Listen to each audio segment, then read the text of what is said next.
Guys, this week what we're going to be focusing on and talking a little bit about is how to create momentum in your team, and then how to use the art of promotion to your benefit.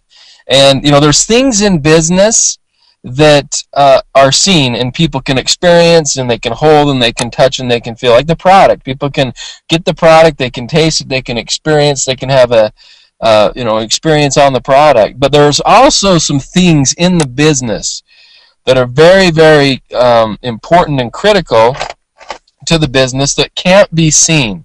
Some things that can be felt, and you know that it's kind of there, but they're not the visual things like momentum. I think all of us have been in a situation where you're watching a sporting event, and one team is doing better, say in basketball, and they're ahead by a few points, and then the other team starts to make a comeback, and you can feel that momentum change directions. You can feel that the momentum is now on the other team's side, and that's something that I think that everybody can feel, even though you can't really see it. You see the result of it, but it's something that can be felt. And guys, momentum can happen on a large scale or on a small scale. A company can be in momentum, a country can be in momentum, and an individual can be in momentum as well. I remember when I was getting started, I was being mentored by some of my mentors, and I was in the same company with the same compensation plan and the same products, and I looked around, and not everybody else was seeing the same results that I was seeing. We had momentum in my team. Things were happening, and I was able to hit the top level of the company, and we had momentum in our team when other teams maybe didn't have the same momentum we did. So you can see momentum on a different scale. So let's kind of get into this and talk a little bit about it. Now, momentum, I believe, starts when we're all trying to do a little bit more than we've done, when we all become a little bit better, when we stretch ourselves and we said, you know what, I'm going to do more than the average person. And it reminds me of a story that I once heard of one of my friends that was a big wrestler, and in high school and in college he loved to wrestle, and he'd go to the state championships, and actually won one year in the state of Utah. And he remembers, he told me the story once that his dad had told to him, because he wanted it so badly. He wanted to see success. And, he would practice and do his training and try to eat right and do everything that he was supposed to do. And his dad said something once to him, and he said, you're doing all those things, but aren't isn't everybody else that's trying after the same goal are they doing those same things too? And he said to his dad, yeah, they are. And his dad's response was, well, if you want to be better than everybody, you need to be willing and do more than the average person is doing. And if you've done that, then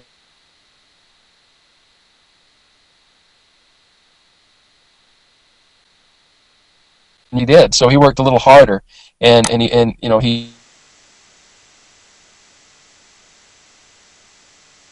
than others, and he actually ended up winning the whole thing. I think that momentum, like that, he put the factors in his favor, just like we can put the factors in our favor. We can create momentum on our teams, and I know what happens when we're stretching ourselves. I know what happens when we're doing a little bit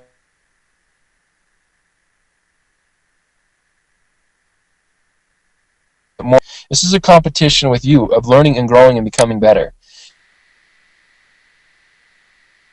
And so be stretching yourself. You need to be having that desire to be better, to get different, to have a different outcome than you've had so far.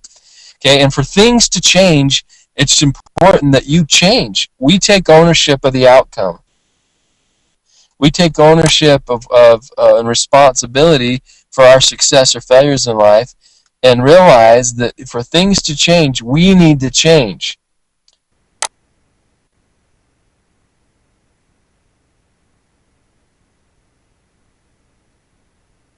Okay, realize that it all starts with you and it all stems with you. And you can do those things and put that are necessary for that to be the case. And guys, it's baby steps. It's not night and day difference. It's just doing a little bit more.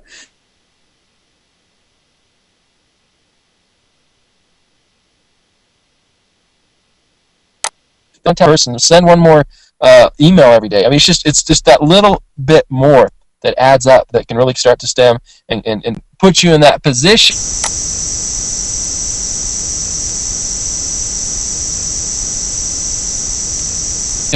to create it, to advance it, and to sustain it. And all three require the same thing, which is something that I love. Okay, and it all comes down to this. It comes down to consistency, being consistent. And this is just a universal principle.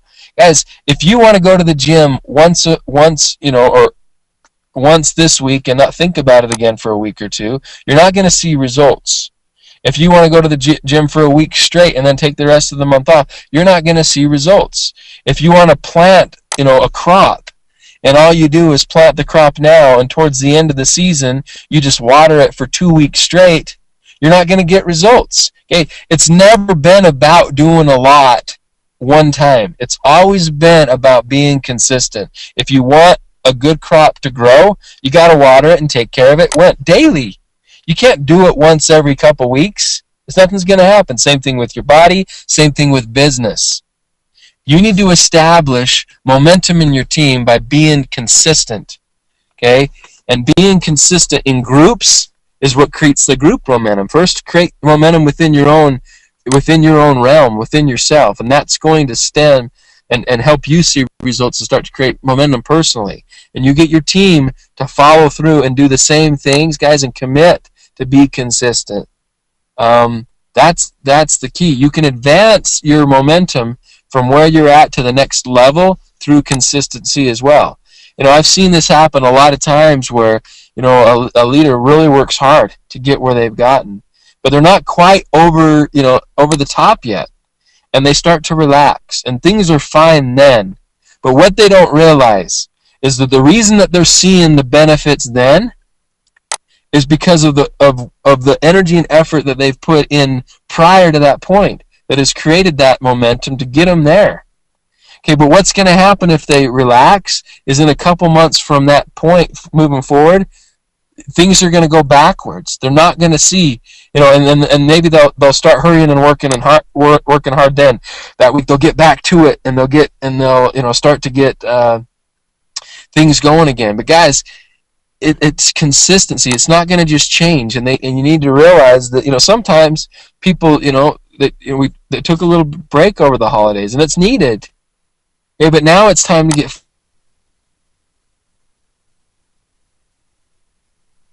focused. Is going to stimulate and sustain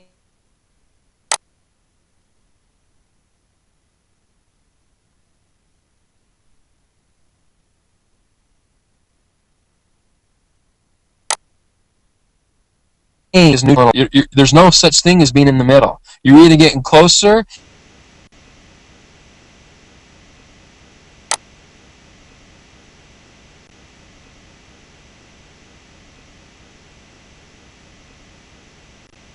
and you're moving at you there. Okay, this is very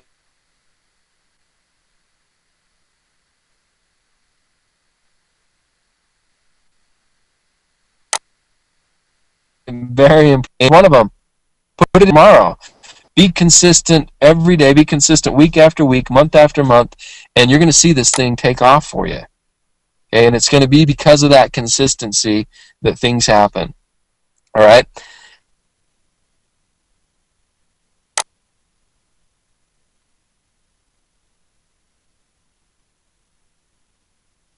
Is being focused, and I like this. That right now, guys, it's a critical time frame. All distractions right now are equal. They really are, because no matter what it is that's distracting somebody or distracting you, okay, it's a distraction. Whether it's it's a big reason or a small reason. It's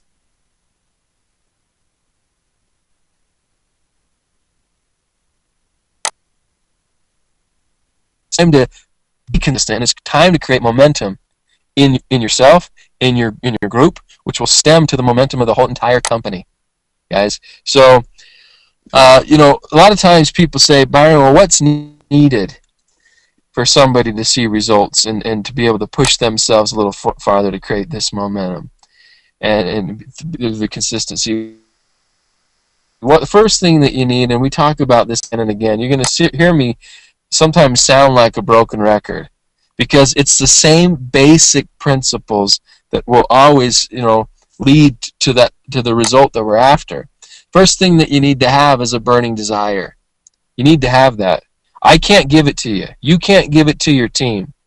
They've got to have it, and they've got to find it. If they don't have it, they need to find it. They haven't really realized what their why is yet. Because once you have that burning desire and you have that drive, okay, that is what is the force that moves you to action to go out there and do something. Once you have that, you can have the desire. The desire will fuel you into action, but it's the action that actually creates the result. Okay, any tool that you have, you can have scissors, you can have anything, you can have a pen or a paper, a pencil, and nothing happens, guys, with the tools unless you put the action behind it. Then that tool actually becomes useful. Okay, your goals and your dreams and your desires are only as good to you as the action you put towards them. So you need to be able to have that burning desire and have that desire and use it as a force to move you to action. And if you don't have that, if you're not seeing that, then you need to reevaluate your why. Is it big enough? When you set your goals, when we went over that dream building, and you set your financial goals, and you set your goals for the year, okay, why did you put that down? I want you to think of how much money that you want to make this year. What is the monthly amount that you want to make? What is the weekly amount that you want to make? What's the annual amount? Think about that for a second. Just think of a number in your mind. Okay? And then I want you to ask yourself, why didn't you add 2 zeros? Why didn't you add 3 zeros to the end of it? Why? Okay, now I know that money's not the only motivating factor, but is your why big enough? Because if you're having a hard time getting out there and creating action, your burning desire isn't strong enough. You need to figure out what it is that motivates you and what it is that you truly want. Okay, and if you don't know, then it's time to figure it out, guys, because you need that fuel. You need that force.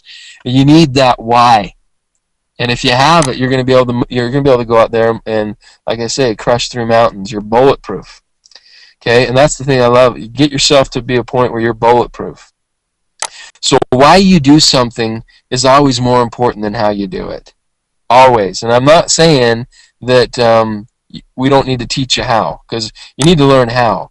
But if you know how, it doesn't matter if you don't have a why behind it. If you don't have that burning desire behind it, the how doesn't even matter, because no one's going to move forward with the how-to if they don't have the why. So, it's important to note some of these things. Now, I'm going to come back to this slide in just a second. But the thing that I love about looking at people that have seen success in any industry, and in this industry, is like we always say, they followed certain patterns of success. Success leaves clues. They did certain things on a consistent basis to get where they're at. Okay, now the richest people in our business, if you look at the most successful people in network marketing, the elite of the elite, the people that make the most money, there's two main things that they master the art of. There's two main things that they become really good at. Okay? And the first thing is they master the art of recruiting. They can go out there and they can talk to people and they recruit. And not just one time. I was talking with a gentleman today that's looking at coming into our business. He's a very, very seasoned veteran, in the industry. He's been doing this for about 30 years, network marketing. And I asked him, how many people have you personally sponsored? And he said over 700. Now, when you hear that number, over 700, you're thinking, how can anybody sponsor 700 people? Okay, well, the thing is he didn't sponsor 700 people one time. He consistently sponsored people over 30 years. That's the key. He was consistent. And it's not just him. You look at anybody that's a top figure or top money earner in this industry, they've mastered the art of recruiting. They don't just recruit now, they continually recruit. I mean, they do it strategically, but they're always, they don't ever go in just management mode. Well, all they do is, okay, now I've sponsored enough people, let's manage everybody. Okay, they're always bringing new blood into the business. They're always bringing new life into the business. Another thing that the richest people in this industry master is they master the art of promotion. Okay, now I'm going to go back to this slide before this, dealing with kind of the recruiting, and just give you some numbers here. People buy what? People buy based on their feelings. Now, some people might say that's not true. I've got this very person that's very, logical, and every decision they make, it's logical, and all that type of stuff, and they're very, very analytical. Okay, well, even analytical people buy based on their emotions. People make decisions on their emotions. Even people that are analytical and are very logical, they first, feel a certain way based on their emotions, and then they try to use logic to justify their emotion. Okay, so it's still, everybody is based on their emotions. Now, the studies that have been done on what convinces people, to purchase something or to join your team, if they, the studies that they've done, they found that 7% of it is the words that you use. So maybe I'm not the most eloquent speaker, and maybe you're not the most eloquent speaker. Well, only 7% of it is the words. So it's, even if you are an eloquent speaker, there's more to it than that. So you still need to know your stuff. You still need to know what to say, but 38% is your voice. It's how you say it. It's with the energy. It's with the belief. People can hear your voice inflections, and they can see that. And how you do that. Your voice is 38%.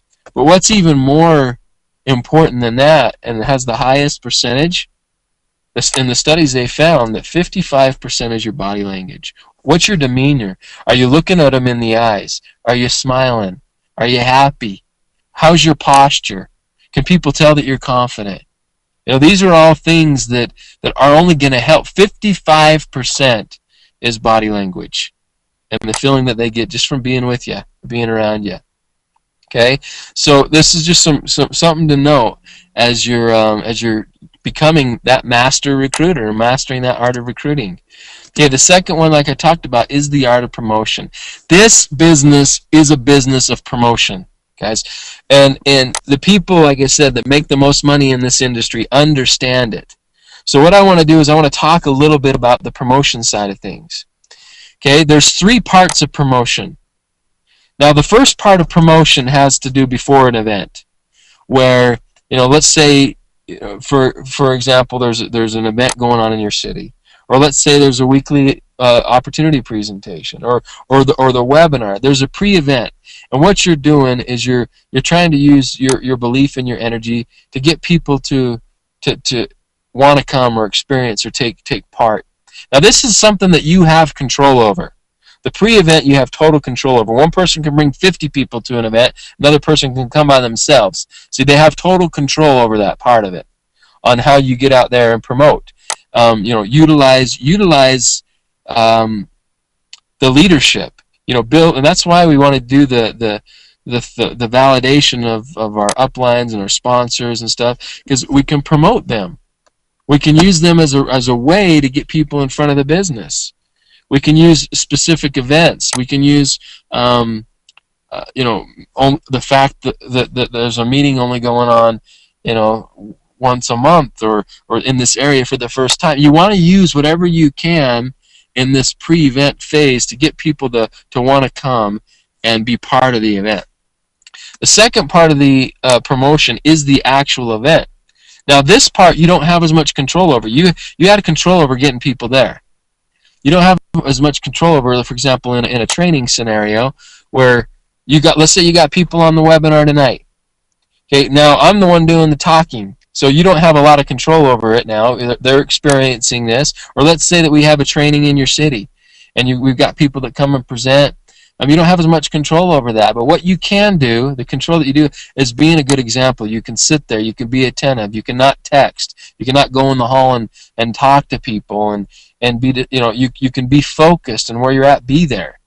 And that's what you need to do. When I started in this business, we had a training that we did every single month, and I went to that training every single month, and the presentations were exactly the same. Every single month, it was mainly for the new people. But you know why I was there? Because my mentor taught me that I needed to be there. And he was there. And he was on the front row every single month. He wasn't out talking in the halls. He wasn't, out in the hall making phone calls. He was there, he was attentive, and he focused. Okay, and he expected me to do the same thing. And he expected my people to do the same thing. So my people were there, their people were there, their people there every single month. Why? Was it because we needed the training? Yeah, we needed the training. We needed to learn. We learned a lot of things. And even though I heard it over and over and over again, there were other things that I caught that I emphasized, certain months that I didn't realize other months. But it wasn't about me, guys. Events are tools in our business, and we need to use them as a tool, and so it wasn't about me, but my team wouldn't be there if I wasn't there. Sometimes it's just getting that refueled. Sometimes it's just getting that energy. It's getting around the same people that are after the same thing you're after, that believe the same thing that you do, that are excited about the things that you're excited about. The events are important, and I needed that refuel. I needed to come out of that event excited again, to see what's going on, the new people that had hit levels and different things like that. And guys, it wasn't really a recognition event, but they usually highlighted somebody or something that had happened. And then what happened is, the new people that came, they would do that too. Guys, I hit the top level of the company in under 2 years, and you know what I attribute the majority of that to? It's to these two things. I went out and I recruited a lot of people, and I promoted. I got people to events. Because that was the easiest way for me to solidify them in the business. I tell people all the time, when somebody joins the business, it doesn't mean they're really in. Once they go to an event and they get together in a larger group of people that believe, and we do some training and stuff, then they're in. Then it starts to really sink into their heart and into their mind. Okay, you need to go to an event. Okay, and then there's the post-event. And now this is where you have control again. The event's over. Hopefully it was a good event, and they left excited. But here's what you need to do now. You need to direct your energy and your people's positive energy in the right direction and make it productive.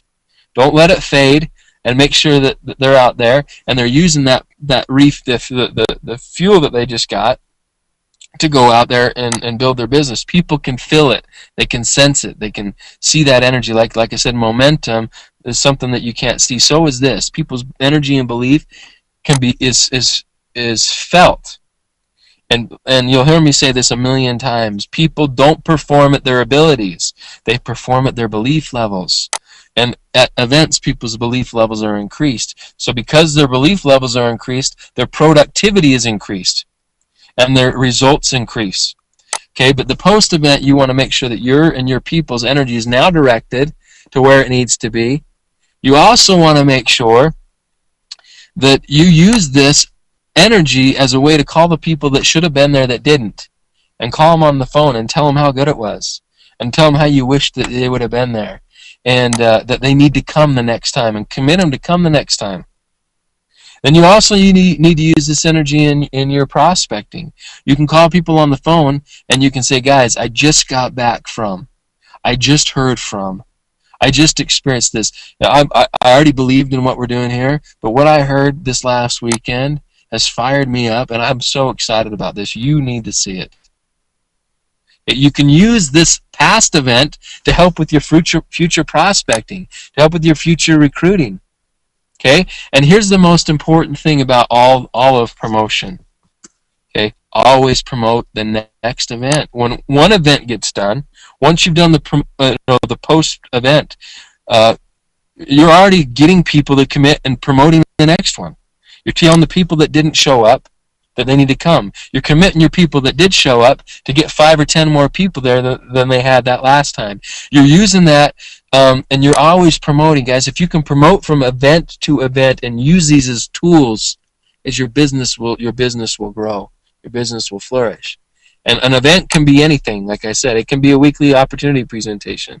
It can be a training webinar like this. It can be, something that you're pushing for, to get people in a room so that we'll come out there and visit and do a training.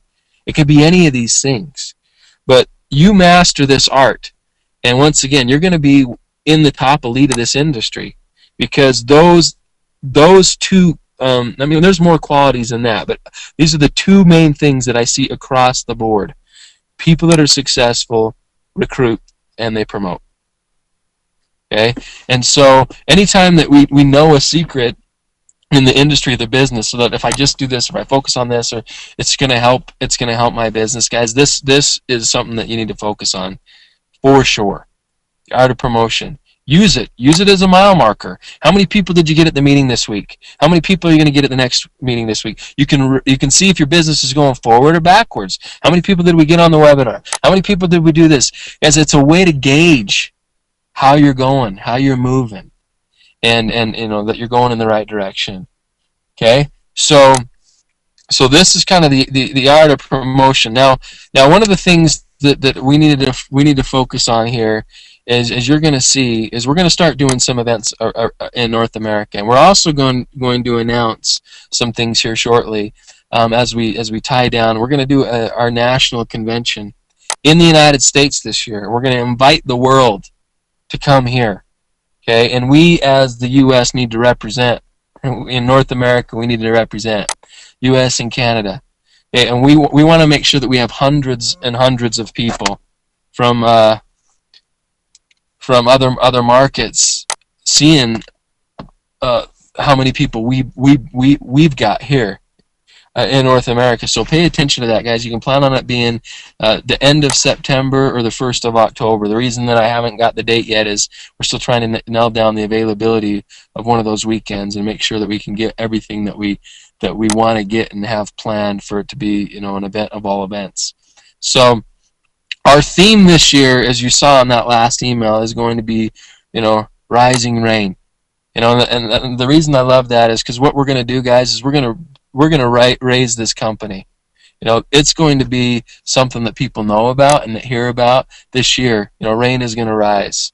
We're going to rise this company and raise it to new heights, higher heights than it's ever been. And that's our focus is going to be, and our theme for this year of 2012 is going to be rising rain. And we all can be a major part of that. So guys, I hope you got something out of the training tonight. I hope you realize that you can create momentum within your own organization. You have the power to do it. It's just done through consistency. I hope you were able to sense the importance of not going into management mode and making sure that you're always recruiting. You're always bringing new people into the business, okay? And that you understand the art of promotion and the power of that. So, guys, I appreciate you. I'm excited about where we're going as a company. I'm excited about getting on the road. I'm actually heading out, and I'll be in Eastern Europe here this next week. For those people that need to know or would like to know where I'm going to be, I've got an email. I know a couple people have asked. I'm going to forward that on. It's actually in the calendar. In the Hungarian and Romanian events. So I'm going to see what we got to do for the people in the U.S. market to be able to view that if you've got contacts there as well. But I'll send out an email, like I said, to the group so that you guys know. But anyway, I appreciate you. And guys, let's go have another amazing week. We're getting more and more interest on what we're doing and more contacts every day from people that are starting to hear about us and wanting to be a part of what we're offering. And guys, what we have truly is unique. I just went and met with a couple more leaders tonight right before this. I actually drove home. I'm in my car. Okay, I'm in my car. I didn't even have time to go in the house or go into my office. I'm in my car connected to my house Wi-Fi outside my house because I just pulled in and it was time to do this webinar. But we're out there doing meetings and making it happen because we believe and we're going to create momentum from a corporate standpoint on our end too, and do what we can to help support you. So appreciate you guys. Let's go. Like I said, let's go make it rain, and let's go help do our theme, and that is Rising Rain. Let's be Rising Rain and raise this company to new heights this year. So thanks, everybody, and I'll talk to you soon, and hopefully I'll be out seeing you soon. All right, everybody have a great night. Take care.